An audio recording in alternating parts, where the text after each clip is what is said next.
Hello guys, তোমাদের সকলকে স্বাগত জানাই আর কে চিরু ব্লগস ইউটিউব চ্যানেলে। তো আজকে আমরা যাচ্ছি ধোবাপুকুরের উদ্দেশ্যে। তো চলো ব্লগটা কন্টিনিউ করা যাক। চলো। তো গাইস, আমরা এখন আছি দমদম সুভাষনগর ক্যান্টনমেন্টে। তো এখানে কিন্তু হেলথের মাঠে কিন্তু কামান পাওয়া গিয়েছিল। তো আর এখান থেকে কিন্তু যেটা আমাদের আর মাত্র 15 মিনিট টাইম লাগবে, ঠিক আছে? তো চলো সঙ্গে থাকো, যাওয়া যাক। দেখো আমরা কিন্তু এখন হেলথের মাঠে কিন্তু চলে এসেছি। তো গাইস এটাই আর কি সেই মাঠটা, তোমরা কিন্তু দেখতেই পাচ্ছ। তো গাইস এই মাঠেই কিন্তু কামান পাওয়া গিয়েছিল ব্রিটিশদের আমলে। তো গাইস এখানে কিন্তু ওই কামানটা পাওয়া গিয়েছিল। কি বলো? হেলথের মাঠ এটাকে বলা হয়। হ্যাঁ, ক্যান্টনমেন্ট সুভাষনগর। এখানেই ব্রিটিশদের আমলে রাজাদের তখন কামান পড়েছিল। তো ওই সময় মাটির নিচে অনেকই পর এটা পেয়েছিল। তো এটাই সেই জায়গাটা, এই মাঠটা এখানেই।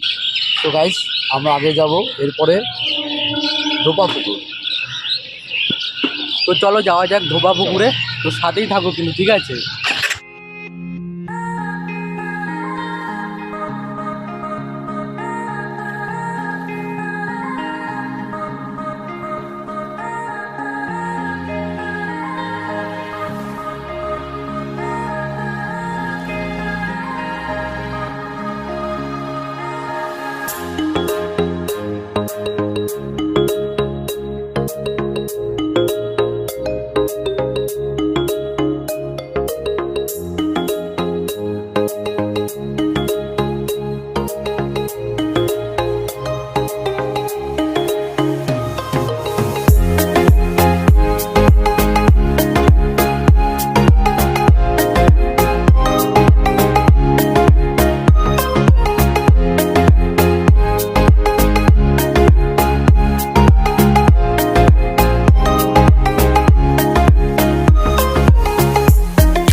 গাইস আমরা এখন ধোপাপুকুরে পৌঁছে গেছি। আপনারা এখন দেখতে পারবেন ধোপাপুকুরের পার্কটা, আর এর মধ্যে আছে যে ডলফিনটা, ওটাকেই আমরা এখন দেখাবো। তারপরে চলো দেখা যাক। মাঝখানে যে দেখা যাচ্ছে ডলফিনটা, ওটা অ্যাকচুয়ালি একটা ঝর্ণা। হ্যাঁ, সামনে যে স্টেপটা আছে মেশিনে, এটা হচ্ছে ওয়াটার ডান্স। মানে সন্ধ্যাবেলা যখন এখানে মিউজিক হয়, মিউজিকের তারপরে জলটা ছড়লে নাচ করে। তো আমরা এটা দেখে নিলাম। আমরা এখন আগে অনেক কিছুই দেখাবো। তো চলুন আগে বাড়া যাক।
তো গাইস ওই দেখো সেন্ট্রাল জেলের পাঁচিল দেখতে পাচ্ছ। আর যে তোমরা যে এখানটায় দেখো এই যে এটা আর কি হচ্ছে যেসব কারখানা, আর এখানে হচ্ছে 5,000 কর্মী কাজ করতো, ঠিক আছে। এখন আর কি বন্ধ হয়ে গেছে, আগেকার দিনে কাজ করতো। হ্যাঁ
তো হে গাইস, আমরা কিন্তু এখন বাড়ির পথে রওনা হচ্ছি। তো তোমরা কিন্তু ভিডিওটি অবশ্যই লাইক করবে এবং শেয়ার করবে এবং সাবস্ক্রাইব করতে ভুলবে না। আর বলো, আপনারা আমার নতুন ভিডিও যদি দেখতে চান তাহলে এই চ্যানেলটাকে অবশ্যই সাবস্ক্রাইব করবেন, লাইক করবেন আর সকলকে শেয়ার করবেন। তো ব্লগটি এই পর্যন্তই, দেখা হবে অন্য কোনো একটি ব্লগে। ওকে, বাই বাই।